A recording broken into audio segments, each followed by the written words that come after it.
YONO தீர்க்கதரிசியின் புத்தகத்தை உங்களுடைய வேதத்தில் திருப்பிக் கொள்ளுங்கள்.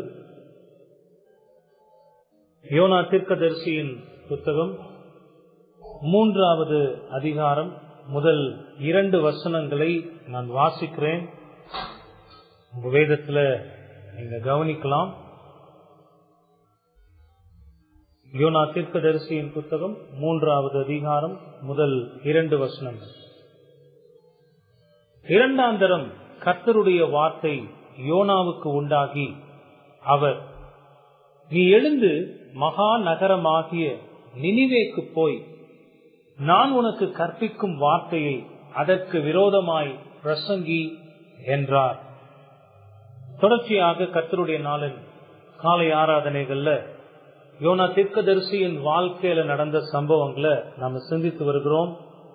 கடந்த 2 அதிகாரங்களாக யோனா தீர்க்கதரிசி கர்த்தருடைய வார்த்தைக்கு கீழ்ப்படியாம போனது நிமித்தமாக அவர் கப்பலில் இருந்து கடலில் தூக்கி வீசப்பட்டு அற்புதமாக கர்த்தரால் ஆயத்தம் பண்ணப்பட்டிருந்த பெரிய மீனினால் விழுங்கப்பட்டு 3 நாள் இரவும் பகலுமாக அந்த மீனின் வயிற்றில் இருந்து தன் தேவனாகிய கர்த்தரை நோக்கி ஜெபித்ததையும், கர்த்தர் மீனுக்கு கட்டளையிட அந்த மீன் யோனாவை கரையில் கொண்டு வந்து கக்கினதையும், யோனா கரை சேர்ந்த விதத்தையும் இதுவரையும் நம்ம பார்த்திருக்கோம்.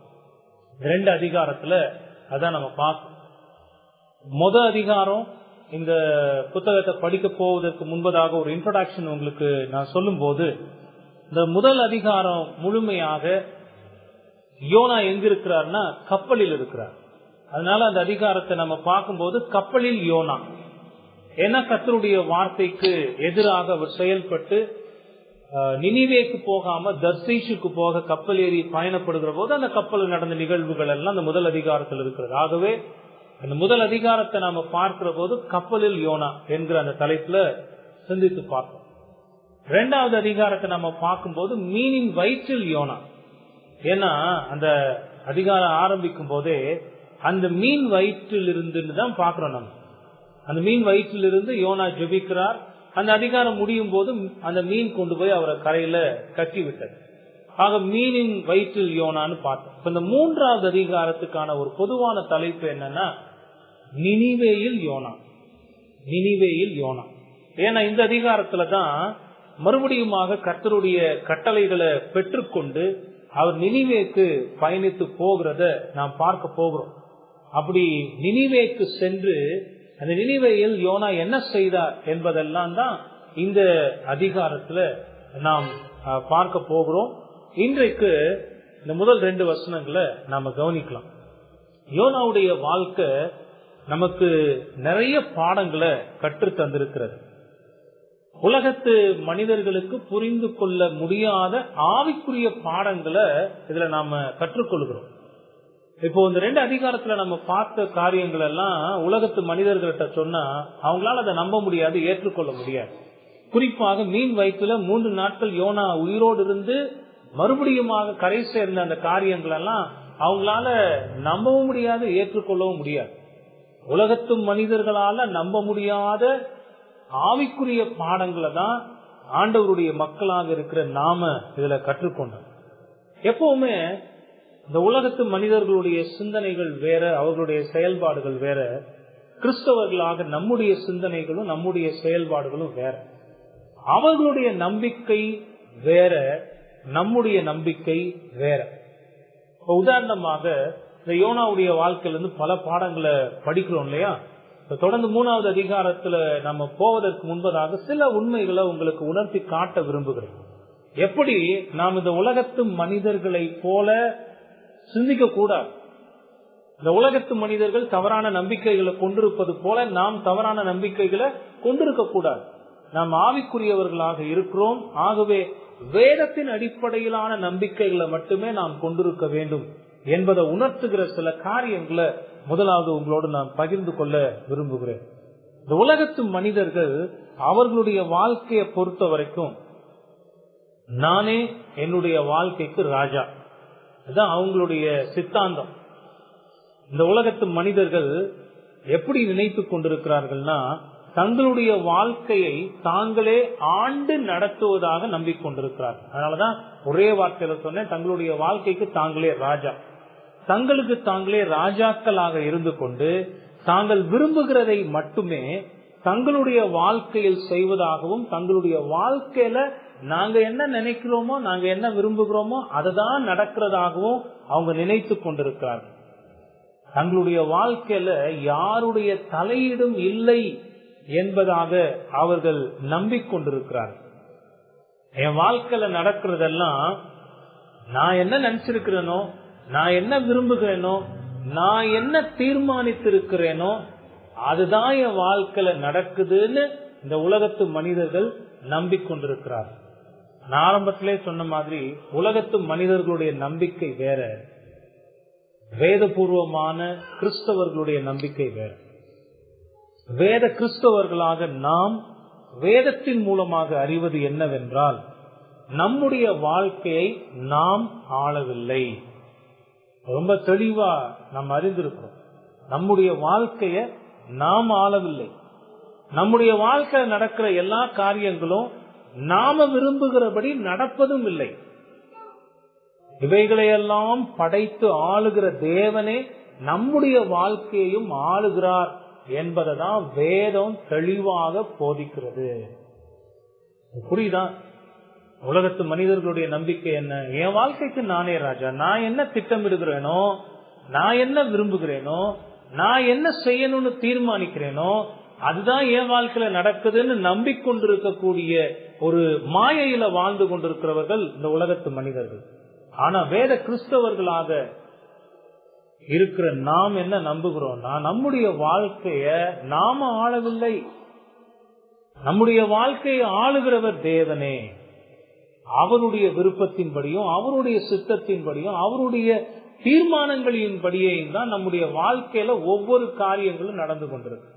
நம்முடைய 1689 விசுவாச அறிக்கையில 3வது அதிகாரமாக இருக்கிற கர்த்தருடைய ஆணை என்கிற தலைப்பின் கீழாக இருக்கிற அந்த அதிகாரத்தை வாசித்து பார்த்தோம்னா, இந்த உலகத்துல நடக்கிற சிறிதானவைகள் இருந்து பெரிதானவைகள் வரைக்கும் எல்லா நிகழ்ச்சிகளையும் ஆளுகிறவர் தேவனே.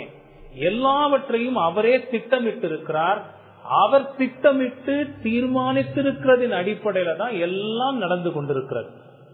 இந்த சிறிதானவைகளிலிருந்து பெரிதானவைகள் வரை என்று சொல்லுகிற போது, இங்க உட்கார்ந்து இருக்கிற தனிப்பட்ட மனிதர்களாகிய நம்முடைய வாழ்க்கை நடக்கிற சின்ன சின்ன காரியங்களா இருந்தாலும் பெரிய பெரிய காரியங்களா இருந்தாலும், இந்த ஒட்டுமொத்த உலகத்துல அண்ட சராசரங்கள் நடக்கிற அத்தனை காரியங்களுமே ஆண்டவருடைய திட்டத்தின்படியும் அவருடைய தீர்மானத்தின்படியும் தான் நடந்து கொண்டிருக்கிறது. வேதம் சொல்லு.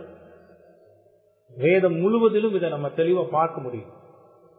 இப்போ ஒரு வேத பகுதி எடுத்ததுக்கு ஆதாரமாக நான் காண்பிக்கிறேன் பாருங்க.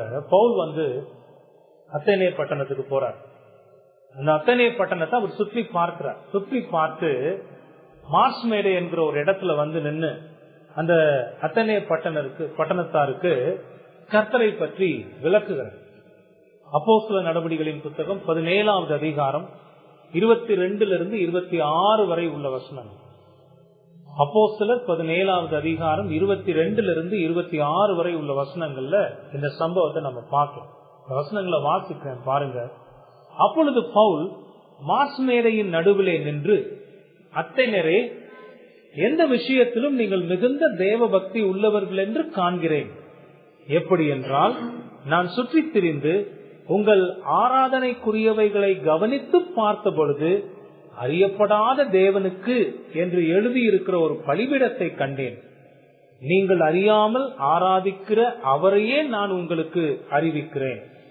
உலகத்தையும் அதில் உள்ள யாவற்றையும் உண்டாக்கின தேவனானவர் வானத்திற்கும் பூமிக்கும் ஆண்டவராய் இருக்கிறபடியால் கைகளினால் கட்டப்பட்ட கோவில்களில் அவர் வாசம் பண்ணுகிறதில்லை.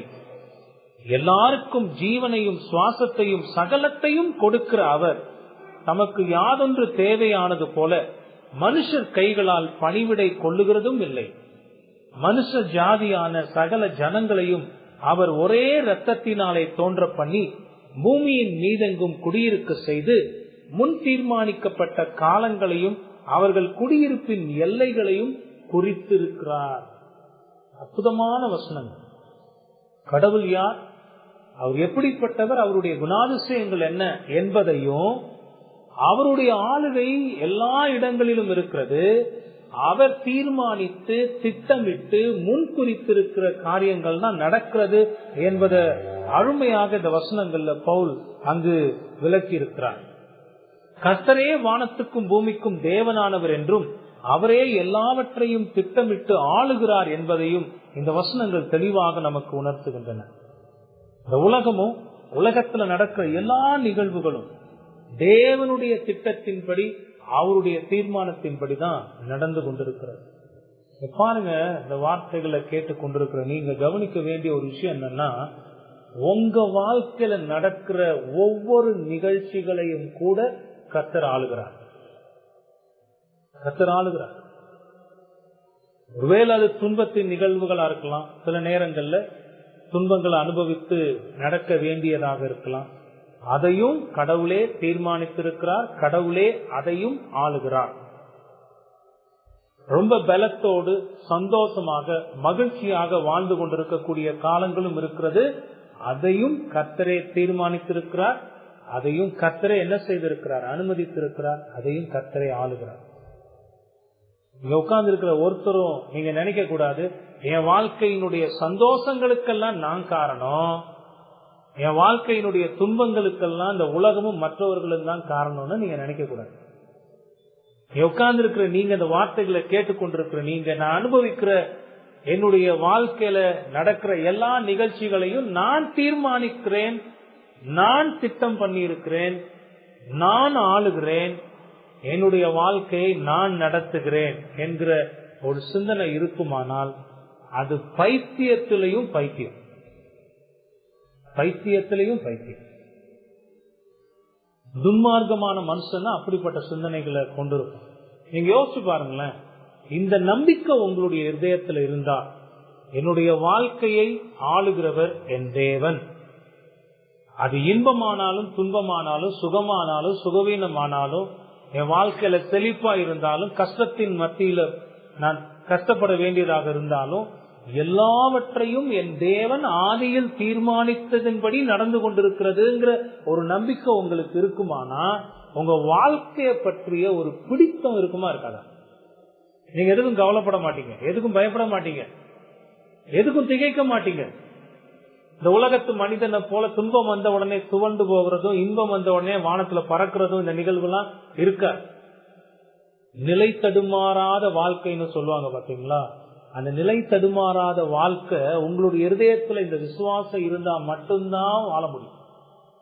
இல்லைன்னா துன்பம் வரும்போது ரொம்ப சோர்ந்து போய் துவண்டு அழுது குழம்பி அங்கலாய்த்து, யாருன்னே தெரியாம ரோட்ல போற மனுஷனெல்லாம் கூப்பிட்டு உட்கார வச்சு, ஐயா உங்களுக்கு தெரியுமாயா என் வாழ்க்கையில இப்படிலாம் நடக்குதுயா, நான் யாருக்குயா என்னையா பாவம் பண்ணேன், என்ன துரோகம் பண்ணேன், நான் இப்படிலாம் கடந்து கஷ்டப்படுறேனே ஒப்பாரி வச்சுக்கிட்டு இருக்கணும். ஆனா இந்த நம்பிக்கை உங்க இருதயத்துல இருந்தா, என் தேவன் அவர் பூமியின் எல்லைகளை எல்லாம் தீர்மானித்திருக்கிறார். நீங்க பாருங்க, நீங்க எங்க பிறக்கணும், யாருக்கு பிறக்கணும், எங்க எப்படி வாழணும், ஒவ்வொரு வாழ்க்கையின் கட்டங்கள்லையும் நீங்க எப்படி எல்லாம் உங்களுக்குள்ள மாறுதல் வரணும், எல்லாத்தையும் தீர்மானித்து வைத்திருக்கிறவர் ஆண்டவர். நைட்டு படுக்கும்போது கண்ணாடியை பார்த்துட்டு, என்ன மாதிரி இந்த உலகத்துல யாருமே அழகு இல்லை, யார் சொல்லுவா? நம்ம தான் நம்ம கண்ணாடியை பார்த்து நாமளே சொல்லிப்போம், எவ்வளவு அழகா இருக்கேன் அப்படின்னு படுத்துட்டு காலையில எந்திரிக்கும் போது ரெண்டு கண்ணிமையும் ஒட்டிக்கிறோம், திறக்க முடியாது, கண்ணாடியில போய் பார்க்க முடியாது. என்னன்னா மெட்ராஸை வந்துருச்சான், கண்ணு வலி வந்துருச்சான். 3 நாள் 4 நாள் கண்ணை கசக்காதீங்க, ஒன்னும் ஆகாது. 3 நாள் 4 நாள் அந்த கண்ணை பாத்தீங்கன்னா அப்படியே செவந்து போய் பொங்கி போய் கண்ணு வீங்கி வலி வேற, கண்ணுல ஊசி குத்துற மாதிரி வலிக்குதுன்னு சொல்லுவாங்க. அந்த வந்தவங்களை கேட்டு பாத்தீங்கன்னா ஐயோ வலி தாங்க முடியல. அது தெரியாம இருக்கிறதுக்கு ஸ்டைல கண்ணாடி வேற.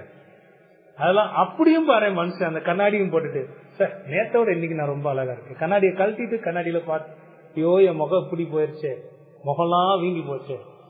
நல்லா படுக்கும்போது படுத்திருப்போம். காலையில படுக்கும்போது எப்பவுமே சாப்பிட்ட அந்த வாயெல்லாம் கழுவிட்டு படுக்கணும்னு சொல்லுவாங்கல்ல, நமக்கு அந்த பழக்கம் இருக்கா? நிறைய நேரம் அப்படியே தின்னுக்கிட்டே அரைச்சிட்டே படுத்துறது.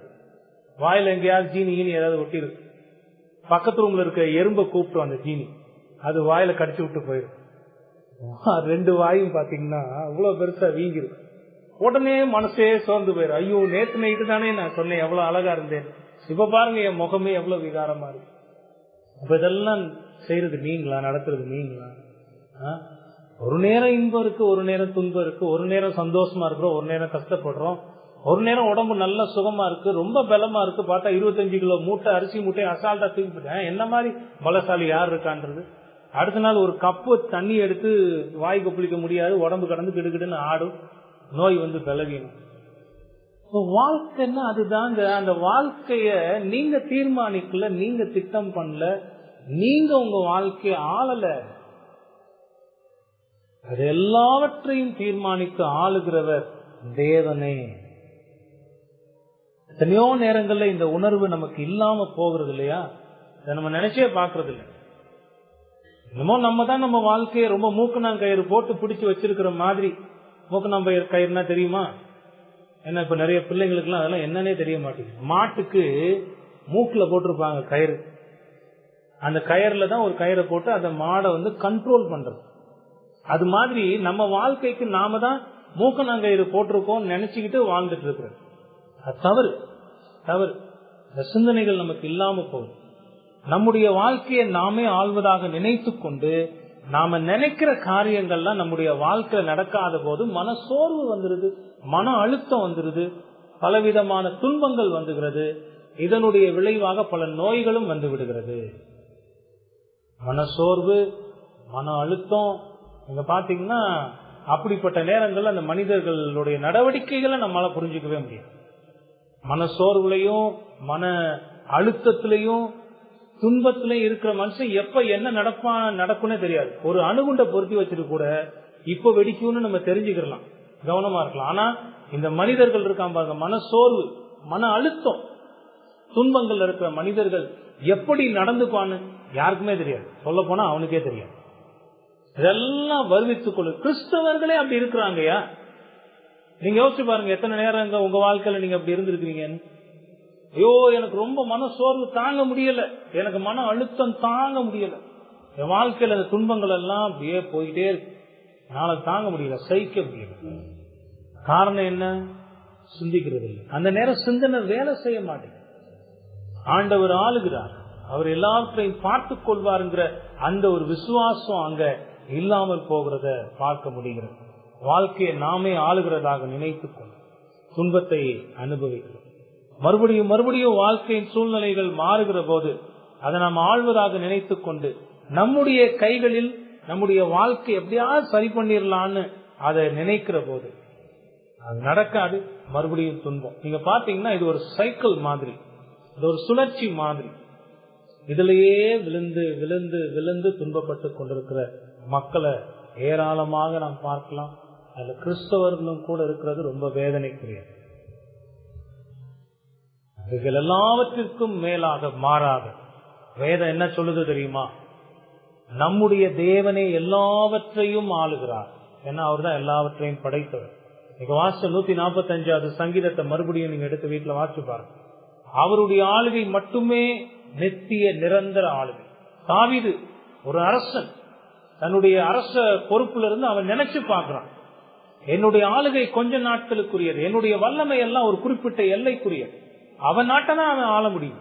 ஆனா தேவனுடைய ஆளுகை எல்லா ஜாதிகளின் மேலும் உள்ளது. தேவரீர் தலைமுறை தலைமுறையாக ஆளுகிறவராக இருக்கிறீர் என்று தாவீது பாடியிருக்கிறார்.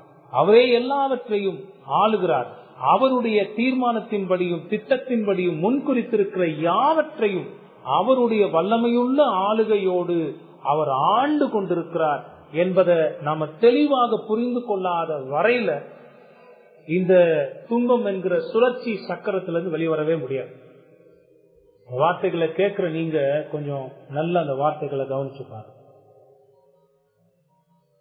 எப்ப இந்த புரிதல் உங்களுக்கு வருகிறதோ, நீங்கள் இடைவிடாமல் ஆராதிக்கிற தேவன் எப்படிப்பட்டவர், அவரே எல்லாவற்றையும் படைத்து ஆளுகை செய்கிறார், எல்லாவற்றையும் அவரே தீர்மானித்திருக்கிறார், அவரே திட்டம் பண்ணி இருக்கிறார், ஏற்ற காலத்துல ஒரு மில்லி செகண்ட் முன்ன போகாது, ஒரு மில்லி செகண்ட் பின்ன வராது. அவர் குறித்திருக்கிற நாட்கள்ல நேரத்துல எல்லாம் நடக்கும். இத நீங்க உணர்ந்தீங்கன்னா உங்களுடைய வாழ்க்கையில நீங்க அவ்வளவு சந்தோஷமா இருக்கலாம். பஸ்ல நீங்க போறீங்க, ட்ரெயின்ல போறீங்க, பிளைட்ல போறீங்க, என்னைக்காவது ரொம்ப பாரத்தோட உட்காந்து போயிருக்கிறீங்களா? போன வாரம் பெங்களூர் போயிட்டு வந்தேன். டிக்கெட்டே எடுத்தாச்சு ட்ரெயின்ல. எனக்குன்னு ஒரு பெர்த் இருந்துச்சு. கொஞ்ச நேரம் பேசியாச்சு, சாப்பிட்டாச்சு, ஏறி படுத்தாச்சு, நிம்மதியா தூங்கியாச்சு, அங்க போய் இறங்கியாச்சு. ஏதாவது கவலை இருந்துச்சா? முழிச்சே இந்த ட்ரெயின் ஒழுங்கா போகுதா, இந்த தண்டவாளத்துலதான் போகுதா, திடீர்னு பக்கத்து தண்டவாளத்துக்கு போகுதா, ஆட்டை கடந்து போகும்போது தண்டவாளத்துல போகாம ஆத்துக்குள்ள போயிருச்சான்னு ஏதாவது கவலைப்பட்டு, அதெல்லாம் கவலைப்படுறதுக்குன்னு ஒருத்தர் இருந்தார். யாரு? அங்க உட்கார்ந்து இருக்காரு, இன்ஜின்ல உட்கார்ந்து ஓட்டுறவர். அவர் பாத்துப்பாரு. அந்த மொத்த ட்ரெயினோட கண்ட்ரோல் யார் கையில இருக்கு? அவர் கையில இருக்கு. இந்த ட்ரெயின்ல இருக்கிற யாராவது அதுக்காக யோசிச்சாங்களா, கவலைப்பட்டாங்களா? பஸ்ல ஏறோம், டிக்கெட் எடுக்கிறோம், உட்காடுறோம், போய் இறங்க வேண்டிய இடத்துல இறங்குறோம், வந்துடுறோம்.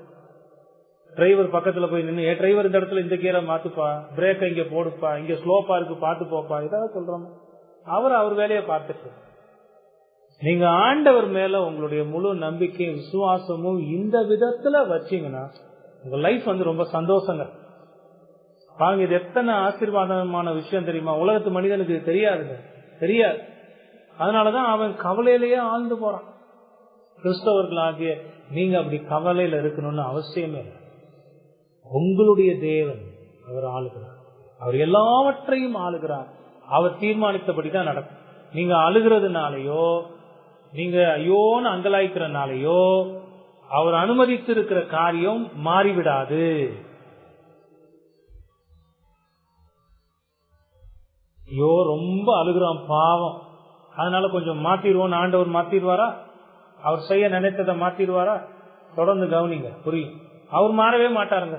இந்த உலகத்துல யாரையும் மாத்திடலாம். கல்லெஞ்ச காரியமே அப்படின்னு சொல்லி யாரையாவது சொல்லுவோம்ல, அவங்கள கூட ஏதாவது பேசி கீசி தாஜா பண்ணி என்னத்தையாவது செஞ்சு மாத்திடலாம். ஆனா அந்த பரலோகத்துல சிம்மாசனத்துல உட்கார்ந்து இருக்கிற அந்த தேவனை யாராலையும் மாற்றவே முடியாது.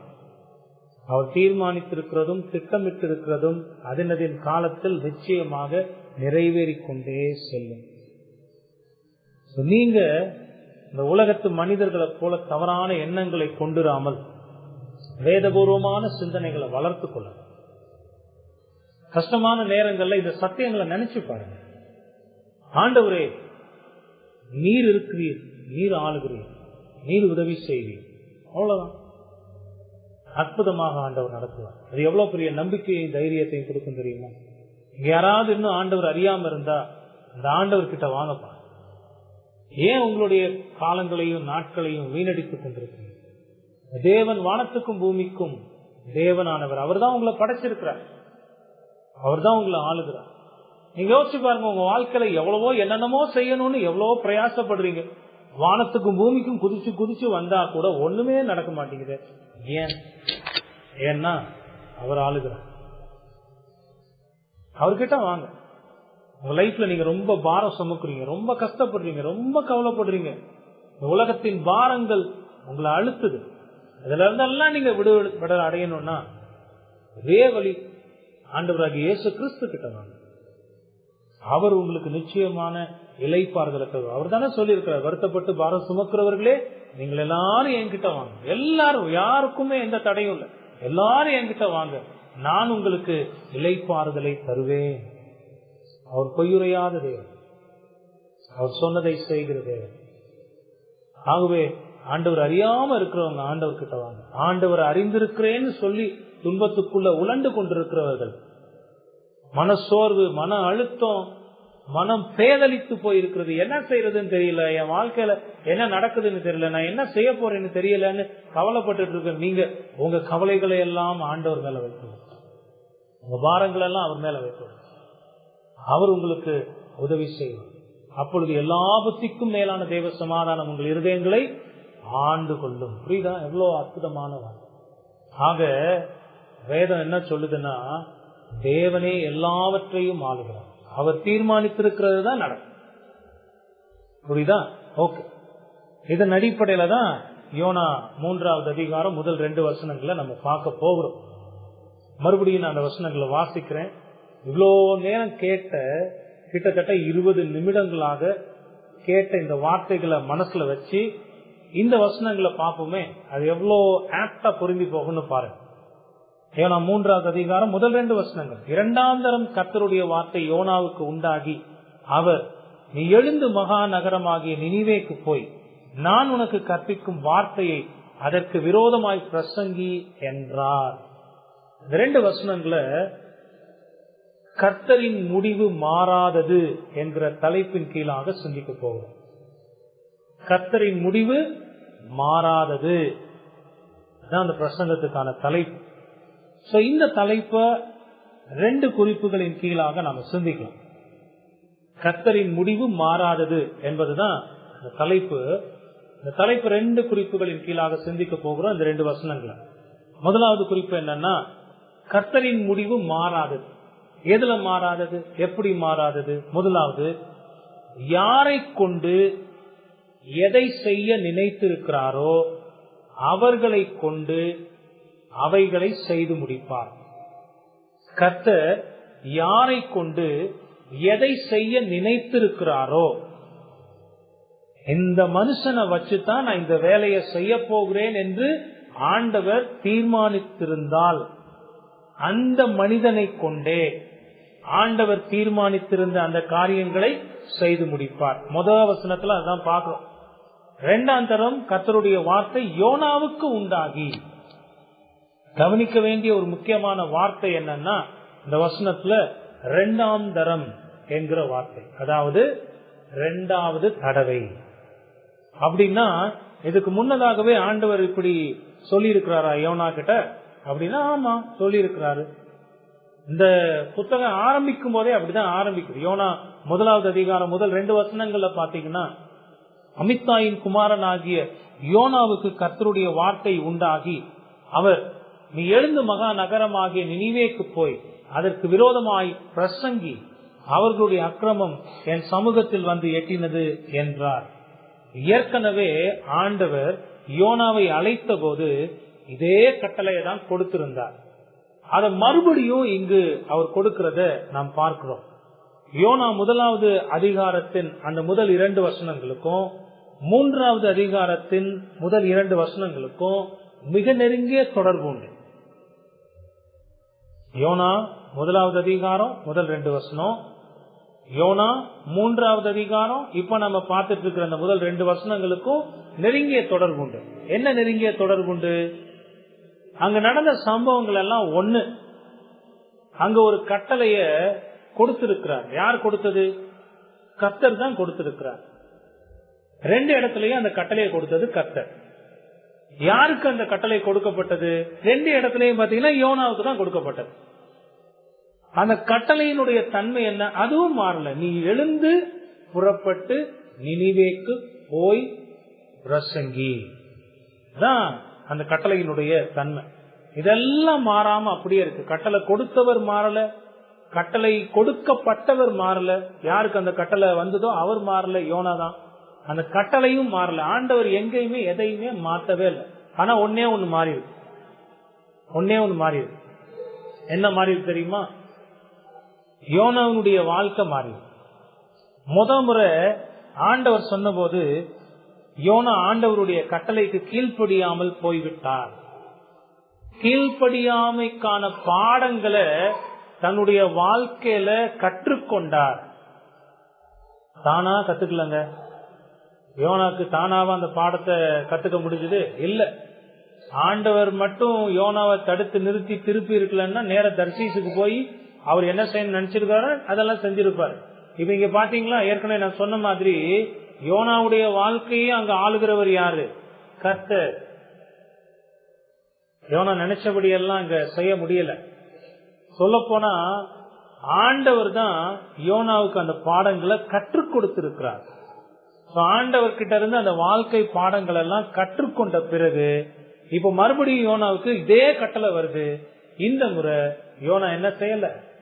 ஆண்டவருடைய கட்டளைக்கு எதிராக எல்லாம் போல. இது ஒண்ணுதான் அங்க மாறி இருக்கு. மற்றபடி கட்டளை ஒண்ணுதான், கட்டளை கொடுத்தவர் ஒண்ணுதான், அந்த கட்டளையை பெற்றுக்கொண்டவர் ஒண்ணுதான். யோனாவுடைய வாழ்க்கை இங்கு மாறி இருக்கிறது. 2ஆம் தரம் கர்த்தருடைய வார்த்தை யோனாவுக்கு உண்டாகி அவர், இந்த வசனத்தை மறுபடியும் பார்த்தோம்னா அங்க 2 வார்த்தை பிரயோகங்கள், கர்த்தர், அவர் என்று 2 வார்த்தை இருக்கு. இந்த வார்த்தைகள் கர்த்தருடைய ஆளுகையை வலியுறுத்துகிற வார்த்தைகளாக இருக்கிறது. அங்க யோனா தன்னுடைய விருப்பப்படி எல்லாம் செய்ய முடியாது. ஆண்டவர் என்ன சொல்லி இருக்கிறாரோ, ஆண்டவர் என்ன தீர்மானித்திருக்கிறாரோ அவருடைய திட்டத்தின்படிதான் செய்ய முடியும். இது அவருடைய ஆளுகையை வலியுறுத்துகிற வார்த்தைகளாக இருக்கின்றன. அவர் நினைத்தது மட்டும்தான் நடக்கும். நீங்க பாருங்க, ஆண்டவர் யாரை கொண்டு எதை செய்ய நினைத்திருக்கிறாரோ அவர்களை கொண்டு அவைகளை செய்து முடிப்பார். இன்னொரு அழுத்தம் சொல்லணும்னா, அவர்களை கொண்டே அவர் தீர்மானித்திருக்கிறதை செய்து முடிப்பார். ஒருவேளை ஆண்டவர் நினைச்சிருந்தா யோனாவை தூக்கி எறிஞ்சிட்டு, இவன் என்ன அப்படி முரட்டாட்டம் பண்றான், கீழ்ப்படியாம இருக்கிறான், இவனை போய் நான் பயன்படுத்துறது, என் வார்த்தையை அவன் மதிக்கல, என் வார்த்தைக்கு அவன் கீழ்ப்படியல, இவனையா நாம் பயன்படுத்தணும் அப்படின்னு யோனாவை தூக்கி எறிந்து விட்டு மீன் வயிற்றிலேயே சமாதி கட்டிட்டு வேற யாரையாவது கூட அனுப்பி இருந்திருக்கலாம். ஆனா கர்த்தர் அப்படி செய்யவில்லை. யோனாவை தூக்கி எறிந்துட்டு வேற ஒருத்தரை பயன்படுத்தி இருக்கலாம். ஆனாலும் ஆண்டவர் அதை செய்யவில்லை. முரட்டாட்டமும் கடின இருதயமும் தன்னுடைய வார்த்தைக்கு கீழ்ப்படியாத தன்மையும் கொண்டிருந்த யோனாவையே அவர் திருத்தி தன்னுடைய சுத்தத்தை செய்கிறவராக இருக்கிறார். அவருக்கு முன்னாடி எல்லாம் முரட்டாட்டம் பண்ண முடியாது. அவருக்கு முன்னாடி எல்லாம் இருதய கடினத்தோட எல்லாம் நடக்க முடியாது. அதெல்லாம் கீழ்ப்படிய முடியாதுங்க, நீங்க என்னன்னா செஞ்சுக்கோங்க நான் பாத்துக்கிறேன் அப்படிலாம் வாழ முடியாது. அவருக்கு தெரியும், ஒரு கொல்லன் இரும்பு எல்லாம் வச்சு வேலை செய்வாங்கல்ல, அந்த கொல்லனுக்கு தெரியும் ஒரு இரும்ப எந்த டிசைன்ல வளைக்கிறதுக்கு எவ்வளவு சூடுபடுத்தணும். சின்னதா வளைக்கணுமா, லேசா சூடுபடுத்தினா போதும். இல்ல ரொம்ப வளைக்கணுமா, ரொம்ப நேரம் அந்த கங்குல வச்சு, நீங்க பாத்திருப்பீங்க, அந்த ஊதுகுழலைய வச்சு ஊதி ஊதி அது நல்லா பழுக்க செவந்த பிறகு அதை வளர்ப்பான். ஒரு கொல்லனுக்கே இவ்வளவு அறிவு, ஒரு இரும்பை பயன்படுத்துகிற கொல்லனுக்கு. அப்ப படைத்த ஆண்டவருக்கு எப்படி இருக்கும் நீங்க யோசிச்சு பாருங்க. அவருக்கு தெரியும் எப்படி மனிதர்களை திருப்ப முடியும். அவருக்கு முன்னாடி எல்லாம் ஒரு இந்த முரட்டாட்டம் எல்லாம் பண்ண முடியாதுங்க. இதெல்லாம் என்னால செய்ய முடியாது ஆண்டவரை, எல்லாம் போக முடியாது, என்னால கீழ்ப்படிய முடியாதெல்லாம் போக முடியாது. அவருக்கு தெரியும் எந்த டெம்பர்ல நீங்க இருக்கீங்க, எவ்வளவு தூரம் உங்களை சூடுபடுத்தி வளைக்கணும்ன்றது அவருக்கு நல்லா தெரியும். யோனாவையும் அப்படித்தான் வளைத்தார். ஏன்னா கர்த்தர் எடுத்த முடிவு மாறாதுங்க. அவர் மாறாது, அந்த முடிவு மாறாது. யாரை கொண்டு எதை செய்ய அவர் நினைத்திருக்கிறாரோ அவர்களை கொண்டே அவைகளை செய்து முடிப்பார். வேதம் முழுசும் பாத்தீங்கன்னா இதுக்கு பல உதாரணங்களை பார்க்க முடியும். கடவுளுடைய மனிதர்களாக இருந்த போதிலும், கடவுளுடைய மனிதர்களாக இல்லாத உலகத்து மனிதர்களாக இருந்த போதிலும் கர்த்தர் அவர் செய்ய நினைத்ததை செய்வார். அவர் சொன்னதை செய்து முடிப்பார். அவர் தீர்மானித்ததை நிறைவேற்றுவார். அதன் மூலமாக கடவுளுடைய மக்களுக்கும் கடவுளுடைய மக்கள் அல்லாதவர்களுக்கும் தானே தேவன் என்றும் தானே ஆளுகிறவர் என்றும் தானே எல்லாவற்றையும் தீர்மானித்து நடத்துகிறவர் என்கிற பாடங்களை கற்றுத் தருவார். 2 உதாரணங்களை உங்களுக்கு முன்பாக வைக்கிறேன். முதலாவது உதாரணம் மோசே, கடவுளுடைய மனிதன். மோசையினுடைய வாழ்க்கை எடுத்துப்பாங்க. ஆண்டவர் இஸ்ரவேல் ஜனங்களை எகிப்தின் அடிமைத்தனத்திலிருந்து விடுவித்து ஆபிரகாமுக்கும் ஈசாக்குக்கும் யாக்கோபுக்கும் வாக்குத்தத்தம் பண்ணின அந்த கானான் தேசத்துக்கு அழைத்து கொண்டு போக மோசையை ஆண்டவர் தெரிவு செய்திருந்தார். மோசைய தெரிவு செய்து அதை மோசைக்கு சொல்லி அழைத்த போது மோசே உடனே, அப்படி ஆண்டவரே என்னையதான் அழைச்சிருக்கீங்களா, ஓகே நான் வர்றேன் ஆண்டவரே, நீங்க என்ன சொல்றீங்க நான் செய்யறேன் ஆண்டவரே நான் வந்தாரு. பல தடவை தட்டி தட்டி பேசுறாரு, நீங்க வேற யாரையாவது கூப்பிடுங்க, நான் ஒரு திக்கு வாயன் மந்த புத்திக்காரன், என்ன வச்சுனா நீங்க அதை செய்யவே முடியாது ஆண்டவரே. அப்படியா மோசே, ஓகே நீ என்ன செய்ய, ஒரு 40 வருஷம் வனாந்தரத்துல சுத்து, உனக்கு புத்தி வரும். அப்ப வாழ்க்கை பாடங்களை ஆண்டவர் எங்க கத்துக் கொடுக்கிறாரு, அந்த கீழ்ப்படுதலையும். முரட்டாட்டமா ஓட முடியும், அதெல்லாம் முடியாது ஆண்டவரை பெற முடியும். அந்த மோசைக்கு கற்றுக் கொடுக்கிறார். இருக்கிறவராகவே இருக்கிறவர் நானே எல்லாவற்றையும் ஆளுகிறேன், உன்னை கொண்டு நான் எகிப்தின் அடிமைத்தனத்திலிருந்து இஸ்ரவேல் ஜனங்களை விடுவிக்க நான் தீர்மானித்திருக்கிறேன். முடியாதுன்னு சொல்ல நீ யார்?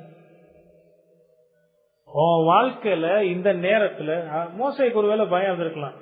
அப்பதானே ஒருத்தனை வெட்டி போட்டு ஓடி வந்தோம், திருப்பி போனா நம்மளை வெட்டிடுவாங்களேன்னு பயந்து கூட இருந்திருக்கலாம். ஆண்டவர் அப்படி சொல்லல. அதுக்கு எவ்வளவு எக்ஸ்கியூசஸ் எடுத்து அடுக்கிறார் அவர். ஆண்டவர் எரேசர் வச்சு எல்லாத்தையும் அழிச்சிட்டப்போ நோ, நீ என்கிட்ட இந்த காரணம் எல்லாம் சொல்ல, கிளம்பு, உன்னைய நான் தான் கொண்டு போகிறேன். எத்தனை முறை மோசே மறுதளித்தாலும் மோசேக்கு வாழ்க்கை பாடத்தை கற்றுக் கொடுத்து தன்னுடைய திட்டத்தை அற்புதமாக ஆண்டவர் நிறைவேற்றினதை நாம் அங்க பார்க்கிறோம். கடவுளுடைய மக்களாக இருந்த மோசே கூட அதை கற்றுக்கொள்ள வேண்டியது இருந்தது. இரண்டாவது உதாரணம் யார் தெரியுமா? பாபிலோனின் அரசனாக இருந்த நேபுகாத் நேச்சார். நேபுகாத் நேச்சாருக்கு கர்த்தருடைய வார்த்தை வெளிப்படுகிறது. நேபுகாத் நேச்சாருக்கு ஒரு பெரிய பெருமை என்னன்னா, நான் தான் அரசன், சமஸ்த பாபிலோனுக்கும், இந்த பாபிலோன் சாம்ராஜ்யத்தினுடைய ரொம்ப தேர்ந்த ஒரு நாகரிகம் கொண்ட ஒரு ராஜ்யம், அதுக்கு நான் தான் அரசன், என்னுடைய மகிமை, என்னுடைய வல்லமை எவ்வளவு பெருசு நினைச்சிட்டு இருக்கும் போதே கர்த்தருடைய வார்த்தை வந்தது, நீ இல்ல, உன்னைய அரசனா அந்த இடத்துல நான் தான் உட்கார வச்சிருக்கேன். அப்படியா அப்படின்னு யோசிக்கும் போதே தள்ளிட்டார். கீழே போய் பனியிலையும் மலையிலையும் நனைஞ்சி மிருகங்களை போல புள்ள தின்னு அப்புறம்தான் புத்தி வருது. அப்புறம் பாடுறார், சர்வ வல்லவர் மனிதர்களுடைய ராஜ்யங்களை எல்லாம் ஆண்டு அவர் மட்டும்தான் தேவன் அறிக்கை செய்யக்கூடிய அந்த சம்பவங்கள்லாம் நடக்கும். இப்போ இது மாதிரி எவ்வளவு உதாரணங்களை நம்ம வேதத்துல பார்த்து கொண்டே போகலாம். இந்த உதாரணங்கள் எல்லாம் என்ன காட்டுகிறது தெரியுமா? மனிதர்களுடைய வாழ்க்கையை அவர்கள் ஆளவில்லை, தேவன் ஆளுகிறார். அவர்களுடைய வாழ்க்கையில நடக்கிற நிகழ்வுகள் எல்லாவற்றையும் அவர் திட்டமிட்டிருக்கிறார், அவர் தீர்மானித்திருக்கிறார். இங்க யோனாவுடைய வாழ்க்கையில அதுதான் நடக்குது. இந்த உண்மைகள் எல்லாம் நமக்கு கற்றுத்தருகிற ஒரு பாடம் என்ன தெரியுமா? கர்த்தருடைய முடிவு மாறாது. அவர் ஒரு தடவை டிசைட் பண்ணிட்டார்னா, நீங்க பாருங்க, ஆண்டவர் ஒவ்வொரு நாளும் உலகத்துல நடக்கிற நிகழ்ச்சிகளை அடிப்படையாக கொண்டு ஒவ்வொரு காரியங்களையும் திட்டம் பண்ணுகிறது இல்லை. அது நமக்குரியது. இருக்கிற மாற்றங்களுக்கு ஏற்ப திட்டங்களை மாற்றுவோம். நாளைக்கு இத்தனை மணிக்கு போகணும்னு நினைப்போம், சூழ்நிலை மாறும், திட்டத்தை மாற்றுவோம். போகணும்னு நினைச்சதை போகாம விடுவோம். இப்படி எத்தனையோ மாறுதல்களுக்குள்ளாக செயல்படக்கூடியவர்கள் மனிதர்களாகிய நாம். ஆனா ஆண்டவர் ஒருபோதும் அவருடைய முடிவை மாற்றவே மாட்டார். அதே சமயத்துல யாரை கொண்டு எதை செய்ய அவர் தீர்மானித்திருக்கிறாரோ அவரை கொண்டு அந்த காரியங்களை செய்து முடிப்பார். இங்க யோனாவை கொண்டுதான் செய்யணும்னு அவர் தீர்மானித்திருக்கிறார். அதனாலதான் இப்ப யோனா கரையில வந்து நிற்கிறார். நீங்க யோசிச்சு பாத்தீங்கன்னா அங்க யோனாவுக்கு வேற வழி ஆண்டவர் கொடுக்கல. கரைக்கு வந்த உடனே யோனா, அப்பா எவ்வளவு பெரிய ஒரு ஆபத்துல இருந்து நான் தப்பிச்சு வந்திருக்கிறேன், மீன் வயிற்றுல 3 நாள் உட்கார்ந்து இருக்கிறேன்னா, நேர வீட்டுக்கு போவோம், குடும்பத்து மக்களை பார்ப்போம், ஊர் மக்களை பார்ப்போம், சந்திப்போம். அப்படியா? அதுக்கெல்லாம் யோனாவுக்கு இடமே கொடுக்கல. கரையில நின்றுகிட்டு இருக்கும் போதே யோனாவுக்கு கர்த்தருடைய வார்த்தை வருகிறது. 2வது கரை, கர்த்தர் யோனாவை நோக்கி, அவருடைய ஆளுகையில அவர் தீர்மானித்து, யோனாவை எழுந்து புறப்பட்டு, அவர் தீர்மானித்திருக்கிறது, அவர் முடிவு செய்திருக்கிறது மட்டும்தான் நடக்கும் என்பதை நம்ம பார்க்கணும். 2வது குறிப்பு, கர்த்தர் தன்னுடைய முடிவை யாருக்காகவும் எதற்காகவும் சூழ்நிலைகளுக்கு ஏற்ப மாற்றிக்கொள்ளுகிறவர் அல்ல. தாம் செய்ய நினைத்ததை நிச்சயம் செய்து முடிப்பார். முதல்ல அவருடைய முடிவு மாறாதது. யாரை கொண்டு எதை செய்யணும்னு நினைச்சாரோ அவனை கொண்டுதான் அந்த பணியை செய்து முடிப்பார். அதே சமயத்துல அவருடைய முடிவு மாறாதது. சந்தர்ப்ப சூழ்நிலைகளுக்காக அல்லது மனிதர்களுடைய நிலைமைக்காக எதற்காகவும் அவர் தனது முடிவை மாற்றிக்கொள்ள மாட்டார். இங்கு கர்த்தருடைய முடிவு யோனா நினிவேக்கு போக வேண்டும், அங்கு தன்னுடைய வார்த்தைகளை பிரசங்கிக்க வேண்டும் என்பதே. யோனா அதற்கு எதிராக சிந்திக்கிறார், அடங்க மறுக்கிறார். அதனால யோனாவின் நிமித்தமாக ஆண்டவர் தன்னுடைய முடிவை மாற்றிக்கொள்ளவில்லை. நான் சொன்னேன் யோனா போகலன்னு சொல்றான், என்ன செய்யறது? சரி ஓகே, கொஞ்ச காலம் அதை தள்ளி போடுவோமா, வேற யாரையாவது கொஞ்சம் பார்ப்போம் அப்படின்லாம் யோனா முரட்டாட்டம் பண்ணுகிற போது கர்த்தர் தன்னுடைய முடிவை மாற்றிக்கொள்ளவில்லை. யோனாவின் நிமித்தமாக, யோனாவுடைய கடின இருதயத்தின் நிமித்தமாக, யோனாவுடைய கீழ்ப்படிதலின் நிமித்தமாக தன்னுடைய முடிவை கர்த்தர் மாற்றிக்கொள்ளவில்லை. மனிதர்களாகிய நமக்கு தான் இது இயல்பானது. யாராவது ஒருத்தரை கொண்டு கவனிச்சு பாத்தீங்கன்னா, யாராவது ஒருத்தரை பயன்படுத்தி ஒரு காரியத்தை செய்யணும்னு நம்ம யோசிப்போம், அதுக்கான முயற்சிகளை நம்ம எடுப்போம். ஆனா அதுக்கு அந்த மனுஷன் ஒத்துழைக்கலன்னா என்ன செய்வோம்? ஒண்ணு அந்த மனுஷனை மாத்துவோம், அல்லது அந்த காரியத்தை செய்யாமலே விட்டுருவோம். அப்படிதானே? இப்ப நீ போய் இத வாங்கிட்டு வாப்பான்னு சொல்றோம், அந்த மனுஷன் அதுக்கு ஒத்துழைக்கல, போக மாட்டேன்றான். ஒண்ணு என்ன செய்யறது? வேற யாரையாவது பயன்படுத்தி, அப்பா அவன் போல நீ போயாவது செய்ப்பான்னு சொல்லுவோம், மாத்துவோம், ஆளை மாத்துவோம். அல்லது எல்லாமே முரண்டு பண்றான்னா விடு, அடுத்த நாள் பாத்துக்கிறோம்னு விட்டுருவாங்க, அந்த காரியத்தையே செய்யாம விட்டுருவோம். ஆனா மனிதர்களாகிய நமக்கு இயல்பானது, கடவுள்கிட்ட அந்த மாற்றம்ன்றதே கிடையாது. நான் மாறாதவர்னு ஆண்டவர் சொல்லி இருக்கிறார். அவருடைய முடிவும் மாறாதது. மனிதர்களுடைய செயல்பாடுகள், உலகத்தினுடைய நிகழ்ச்சிகள், இதை பொறுத்தெல்லாம் ஆண்டவர் தன்னுடைய முடிவை மாற்றிக் கொள்ளுகிறவர் அல்ல. கர்த்தர் நம்மை போல செயல்படுகிறவர் அல்ல. அவர் தம்முடைய முடிவை யாருக்காகவும் எதற்காகவும் மாற்றிக்கொள்ள மாட்டார். தாம் செய்ய நினைத்ததை நிச்சயம் செய்து முடிப்பார். அதனாலதான் யோனாவை தன்னுடைய திட்டத்தின் கருவியாக அவர் பயன்படுத்துகிறார். 2வது வசனத்துல, நீ எழுந்து மகா நகரமாகி நினிவேக்கு போய் நான் உனக்கு கற்பிக்கும் வார்த்தையை அதற்கு விரோதமாய் பிரசங்கி என்றார். சரிங்களா? மறுபடியும் யோனாட்ட தான் அந்த கட்டளை வருது. ஒருவேளை இந்த முறை யோனா போயிட்டாரு நல்ல பிள்ளையா, முதல்ல கெட்ட பிள்ளையா போய் அடிய வாங்கிக்கிட்டு இப்ப நல்ல பிள்ளையா மாறி வண்டி நினிவே நோக்கி போகுது.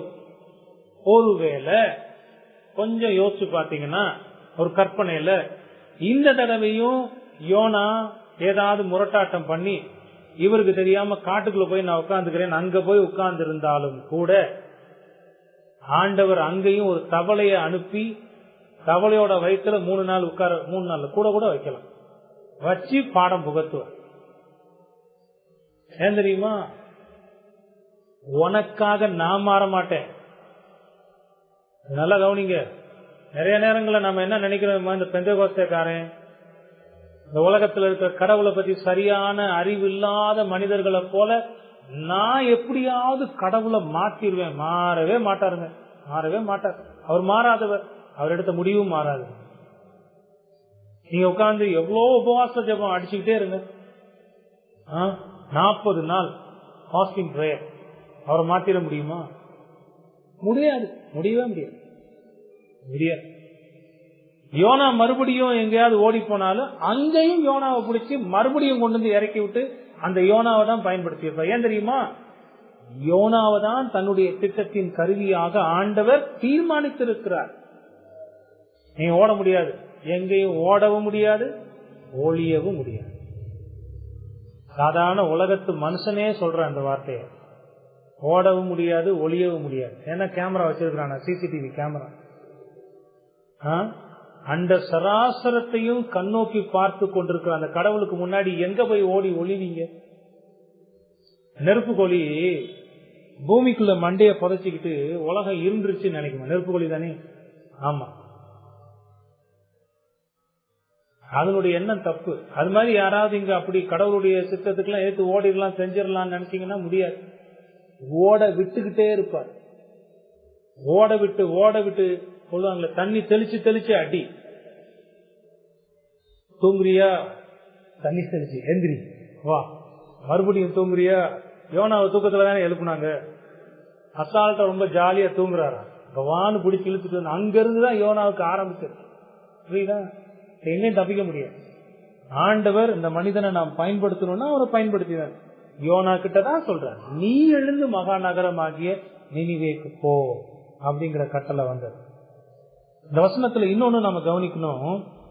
யோனா நினிவேக்கு போய் தன்னுடைய விருப்பத்தின்படி தன்னுடைய எண்ணங்கள் எல்லாம் அங்க பேச முடியாது. நினிவேக்கு போனாலும் அங்க போய் யோனா என்ன செய்யணும்ன்றதையும் ஆண்டவர் கட்டளையிலேயே சொல்லிதான் அனுப்புறார். நான் உனக்கு கற்பிக்கும் வார்த்தையை அதற்கு விரோதமாய் பிரசங்கிக்க வேண்டும். அதான் கட்டளை. அங்க போய் வேற ஏதாவது மாத்தி கீத்தி பேசுறதுக்கு அதெல்லாம் செய்யறதுக்கு வழி இல்லை. நீங்க பாத்தீங்கன்னா உண்மையிலேயே யோனாக்கு ஒரு பெரிய ஒரு சங்கடமான காலம்தான். ஏன்னா அது ஒரு எதிரி நாடு, எதிரி நாட்டினுடைய கேபிட்டல் இடம். அதுக்குள்ள யோனா போகும்போது யோனாவினுடைய உடைகளும் அவருடைய உடம்பு அமைவும் இதெல்லாம் பார்த்தே அவன் கண்டுபிடிச்சிருவான். இவன் இஸ்ரவேல் கண்டுபிடிச்ச மாத்திரத்திலேயே கொன்றுவான். ஆனா யோனாக்கு வேற வழி இல்லை. நீ போய் அங்க போய் நீ என்ன செய்யக்கூடாது. நான் யோசிச்சு பார்த்தேன், ஏன் ஆண்டவர் இவ்வளவு அழுத்தமா அதை சொல்றாரு.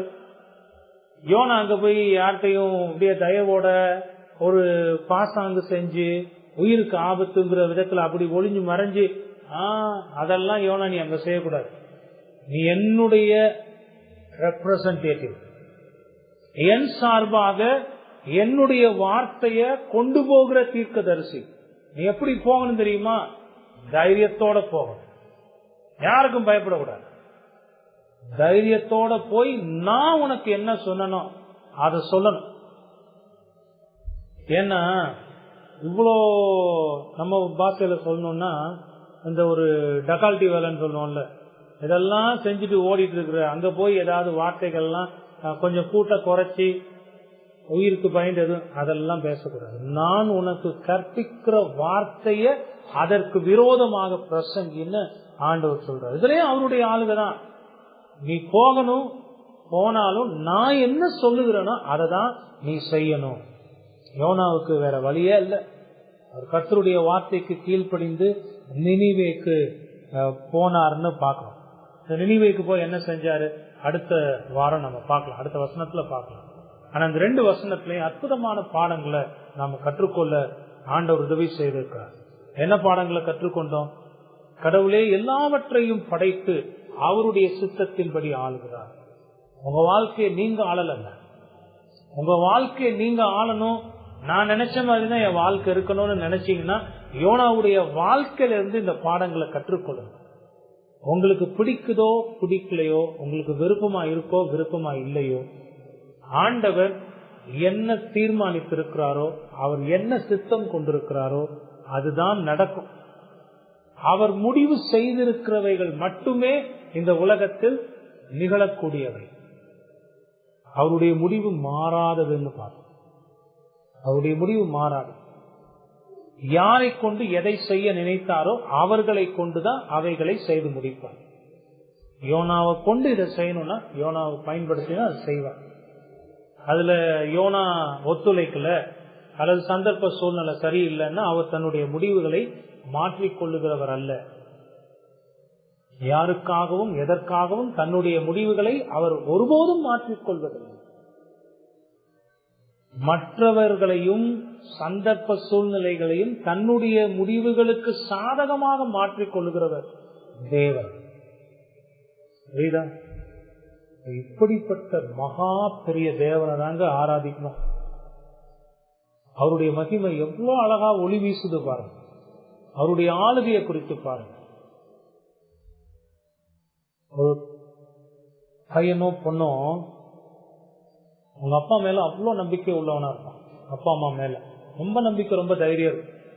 ரொம்ப மேடான ஒரு இடத்துல இருந்து அப்பா வாப்பான்னு சொன்னா குதிச்சிருவான். அந்த குழந்தை பருவத்துல கொஞ்சம் வளர்ந்த பிறகுதான் யோசிப்பான், நம்ம குதிச்சா இவர் பிடிப்பாரா, அந்த நேரத்துல ஏதாவது மண்டை அரிச்சு சொரிஞ்சு கைய விட்டாருன்னா கீழே விழுந்துருவோமே அப்படின்னு எப்ப யோசிப்பான்னா கொஞ்சம் பெரியவன் ஆயிட்டா யோசிப்பான். இந்த ஜேசன் மாதிரி, ஆன்சன் மாதிரி இந்த வயசுல இருக்கிற பசங்க எல்லாம் பாத்தீங்கன்னா இங்க ஏன் நிப்பான், தம்பி ஓடியா அப்பா கிட்டவா குடி பாப்போம்னா எதுவுமே யோசிக்க மாட்டான். கடன் ஓடி வருவான். அப்பான்னு ஓடி வந்து அப்படியே தாவிடுவான். அவனுக்கு தெரியும் எங்க அப்பா என்னை பிடிச்சிடுவார், அவர் என்னை கீழே விட மாட்டார்னு தெரியும். அந்த மாதிரி ஒரு நம்பிக்கை தாங்க ஆண்டவர் மேல வேணும். நீங்க அந்த நம்பிக்கையோட இருந்தீங்கன்னா நம்ம இந்த பிரசங்கத்துல பார்த்த மாதிரி உங்க வாழ்க்கை நிலத்தடுமாறாது. இன்பங்கள் வரலாம், துன்பங்கள் வரலாம், சோர்வுகள் வரலாம், பலவீனங்கள் வரலாம், காய்ச்சல்கள் வரலாம், தலைவலி வரலாம், பல்லு இல்லாம போகலாம். பல்லு இருக்கும்போது பட்டாணி தின்னேன், இப்ப பல்லு இல்ல பண்ணு தின்னுக்கிறேன்னு நினைச்சுக்கிறோம், அவ்வளவுதான். அந்த காலத்துல ஆண்டவர் பட்டாணி திங்க அனுமதிச்சாரு, இப்ப பல்லு இல்ல நான் பண்ணு தின்னுக்கிறேன், இதை ஆண்டவர் அனுமதிச்சிருக்கான்னு சந்தோஷமா போவானா இல்லையா? பல்லு இல்லாத பொக்கவாய வச்சுக்கிட்டு இப்ப உட்காந்து கவலைப்பட்டு இருப்பானா, ஐயோ என்னால இப்ப பட்டாணி திங்க முடியலையான்னு? அவனுக்கு தெரியும் ஆண்டவர் ஆளுகிறார், எல்லாவற்றையும் அவர் நிர்வகிக்கிறார். என் வாழ்க்கை அவர் நிர்வகிக்கிறார். கொஞ்சம் பார்த்தோம்னா பேங்க்ல கொஞ்சம் 1000 சேர்ந்து சில ஆயிரங்கள் இருக்கும், ரொம்ப மன சந்தோஷமா இருக்கும். அப்பா நீண்ட நாட்களுக்கு பிறகு இப்பதான் நான் கொஞ்சம் சேர்த்து வச்சிருக்கிறேன், என் பணமே இருக்குதுன்னு நினைப்போம். கொஞ்ச நேரம் போதும் அது பூரா போறது. ஒரு காய்ச்சல் வந்தா போதும், ஹாஸ்பிட்டலுக்குன்னு போனோம்னா சேர்த்து வச்சது பூரா கட கட கட கடன்னு கரைஞ்சு வந்து. அப்ப பணம் இருக்கிறதுக்குன்னு ஒரு நேரம் உண்டு, இல்லாம போகிறதுக்கு ஒரு நேரம் உண்டு. நீங்க கடவுளுடைய பிள்ளையா இருந்தா பணம் இல்லாம போகிற நேரம் ஐயோ ஐயோ ஐயோ ஐயோ கரையுதே கரையுதே போகுதே போகுதேன்னு வாயிலையும் வகுத்துலையும் நெஞ்சிலையும் அடிச்சு அழுவீங்களா? உலகத்து மனுஷன் தான் அதை செய்வான், உலகத்து மனுஷன் தான் செய்வான். அப்ப உங்க நம்பிக்கை எது மேல இருக்கு? பணத்து மேல வச்சிருக்கீங்க? கூடாது, அது ஆபத்து, புத்தி சரியில்லைன்னு அர்த்தம். பைத்தியத்திலையும் பைத்தியம். பிரசங்கி புத்தகத்தை எடுத்து வாசிச்சு பாருங்க, அருமையான புத்தகம். தேவனே சூரியனுக்கு கீழே பூமியில் நடக்கிற எல்லாவற்றையும் புதுசு எதுவுமே கிடையாது, முன்பு நடந்ததுதான் இப்ப நடக்குது. எல்லாமே மாயையா இருக்கு. அதோட நிப்பாட்டி இருந்தா கூட பரவாயில்ல, மாயையும் மனதுக்கு சஞ்சலமுமா இருக்கிறது. 3வது அதிகாரத்தை வாசிச்சு பாத்தீங்கன்னா, சகலத்தையும் அவர் அதினதின் காலத்தில் நேர்த்தியாய் செய்திருக்கிறார். இருக்கிறார் முடிஞ்சிருச்சாங்க, அடுக்கிறார். அவர் அடுக்கிக்கிட்டே போறாரு. நீ சிரிக்கிறதுக்கு ஒரு காலம் உண்டு, அழுகிறதுக்கு ஒரு. எல்லா நேரமும் சிரிச்சுக்கிட்டே இருந்தா நீங்க யோசிச்சு பாருங்க, ஈன்னு வச்சுக்கிட்டே இருந்தீங்கன்னு வைங்களேன், எல்லா நேரமும். ஒரு போட்டோ எடுக்கிற நேரம் கூட சிரிக்கிற மாதிரி எவ்வளவு நேரம் தான் அடிக்கிறது, சிரிக்கிட்டே சொல்லுவோம் சீக்கிரம் எடியா, ரொம்ப நேரம் நிக்க முடியல. வாழ்க்கை அப்படி இல்லை. சிரிப்போம், அடுத்து வேதனைகள் வரும், அழுவோம். எல்லா நேரமும் அழுதுட்டே இருக்குமா? எல்லா நேரம் அழுவோமா? அழ மாட்டோம். ஒரு கிறிஸ்தவனால மட்டும்தாங்க இந்த ஏற்ற தாழ்வுகள் இதுல அவனால மன ரம்மியமாக இருக்க முடியும். பவுல் எடுத்து பாருங்க, எல்லா சூழ்நிலைகள்லையும் மன ரம்மியமா இருக்க கற்றுக்கொள்ள. நல்லா வாழ்ந்திருக்கோம் எனக்கு தெரியும், தாழ்ந்து ஒண்ணுமே இல்லாமல. அவருடைய பாடுகள் எல்லாம் பாத்தீங்கன்னா, ஆடை இல்லாம, பசியில, வருத்தத்துல, வியாதியில, நிர்வாணத்துல, கடும் குளிர்ல, அவர் இதெல்லாம் சொல்லிட்டு தான் சொல்றாரு, நான் எல்லா சூழ்நிலைகள்லையும் மன ரம்மியமா இருக்க கற்றுக்கொண்டேன். இந்த மன ரம்மியம் எப்ப தெரியுமா வரும்? இப்படி ஆண்டவரை பார்க்கறதுனாலதான் வரும். இப்படி ஆண்டவரை பார்க்க, என்னுடைய ஆண்டவர் அவர் ஆளுகிறார். ரோட்ல போய்கிட்டு இருக்கும்போது திடீர்னு ஒரு நாய் குலைச்சிட்டு நம்மளை விரட்டுதுன்னு வைங்களேன், அந்த நேரம் போயிட்டு நாயை பார்த்துட்டு அப்படின்னு கல்ல கொண்டு எரிஞ்சு விரட்டி அது இருக்கிற வெறியில கடிச்சிடும். அதை பார்த்துட்டு சாதாரணமா நீங்களே மனசுல ஒரு ஸ்மைல் பண்ணிட்டு போங்களேன். ஒன்னிய இந்த நேரம் குலைக்கிறதுக்கு அவர் அனுமதிச்சிருக்கிறார், ஆனா நீ கடிக்க முடியாது. நீ கடிக்கணும்னாலும் யாருடைய அனுமதி தேவை? அவருடைய அனுமதி தேவை. சரி கடிச்சிருச்சு, அரசு யாருன்னு அனுமதிச்சிருக்கிறார்? ஆண்டவர் தான் அனுமதிச்சிருக்கிறார். என்னையா நீ கடிச்சிட்ட, ஒன்னு எனக்கு என்ன செய்யறேன் பாருன்னு ரோட்ல இருக்கிற கல்லெல்லாம் பிறக்கி அதை அடிச்சு ஒரு செயலை செய்ய போய் அது 7 செயல்ல கொண்டு விட்டுரும். நாய் ஓடிடும், எய்தாப்புல இந்த கார் கண்ணாடி உடஞ்சிரும். பிரச்சனைக்கு மேல பிரச்சனை. விளையாட்டு அதெல்லாம் சொல்றது போல இருந்தாலும் இதெல்லாம் நீங்க புரிஞ்சுக்கணும். உங்க மனசுல இதெல்லாம் புரிஞ்சுக்கணும். உங்க மனசுல நிறைய கவலைகளை டம்ப் பண்ணி வைக்கிறீங்க. குப்பை தட்டி தாங்க டம்ப் பண்ணும், அதுதான் துர்நாட்டம் வீசும். வாழ்க்கையில சந்தோஷமே இருக்காது. எப்போ பார்த்தாலும் மூஞ்சில ஒரு வருத்தம். வருத்தம் இருக்கணுங்க, வருத்தம் இல்லாம இருக்காது. எல்லா நேரமும் எல்லாம் சிரிச்சுட்டு இருக்க முடியாது, வருத்தம் அதெல்லாம் இருக்கும். ஆனா எப்பவுமே ஒரு வருத்தத்தோடயே இருக்கிறதுன்றது அது எவ்வளவு பெரிய ஒரு வேதனைக்குரிய ஒரு நிகழ்ச்சி இல்லை. அதுவும் கிறிஸ்தவனா இருந்து கொண்டு, நீங்க கிறிஸ்தவனா இருந்தா உங்க முகத்துல புன்னகை வை. நகை இல்ல, புன்னகையாவது இருக்கட்டுமே, அது நல்லதே. 4 பேர் உங்களுடைய சந்தோஷத்தை, புன்னகைய பார்த்து அவன் சந்தோஷப்படுவான். அவன் சந்தோஷப்படுறதுக்காக நான் சிரிக்கணும்னு அவசியம் இல்லைங்க அப்படிலாம் நீங்க பேசக்கூடாது. நீங்களே உங்க முகத்தை சிரிச்சு கண்ணாடியில பாருங்களேன், உங்களுக்கு எவ்வளவு எனர்ஜியா இருக்கும் தெரியுமா? அந்த சிரிப்பும் அந்த புன்னகையும் அந்த நம்பிக்கையும் எதன் அடிப்படையில் வரும்னா, என் தேவன் மேல் நாம் கொண்டிருக்கிற நம்பிக்கை.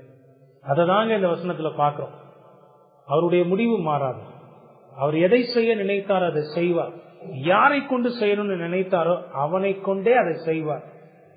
எதற்காகவும், எந்த மனிதனுக்காகவும், எந்த சூழ்நிலைக்காகவும் அவருடைய முடிவை அவர் மாற்றிக்கொள்ளவே மாட்டார்.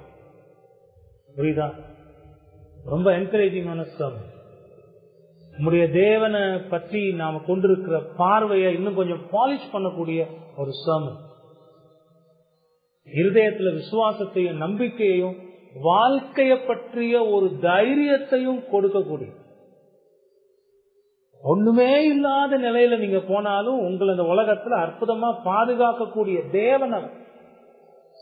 சங்கீதம் 91 எடுத்து வாசிச்சு பாருங்க. உன்னதமானவரின் உயர் மறைவில் இருக்கிறவன் சர்வ வல்லவரின் நிழலில் தங்குவான். வேற என்ன வேணும் உங்களுக்கு? வேற என்ன வேணும்? அவர் பார்த்துக்குவார். பகலில் பறக்கும் அம்புக்கும், மத்தியானத்தில் பாலாக்கும் சங்காரத்துக்கும், இரவில் வரும் நோய்க்கும் எல்லாத்துக்கும் அவர் விலக்கி மீட்டுக் கொள்வார். அவருடைய செட்டைகளின் நிழலில் இருக்கிறோம் என்கிற நம்பிக்கையோடு தொடர்ந்து விசுவாசத்துல பயணிங்க. இருதயத்தில் அழுத்திட்டு இருக்கிற கவலையெல்லாம் தூக்கி அவர் மேல போட்டுருங்க. உங்க பாரத்தெல்லாம் தூக்கி எரிஞ்சிருங்க. நீர் இருக்கிறீர், நீர் ஆளுகிறீர், நீர் நடத்துகிறீர். ஆண்டவரே அல்லேலூயா ஸ்தோத்திரம்னு சொல்லிட்டு போய்கிட்டே மகிழ்ச்சியா. ஆண்டவர் இந்த வார்த்தைகளை ஆசீர்வதிக்கிறார். ஜெபம் பண்ணுவோம்.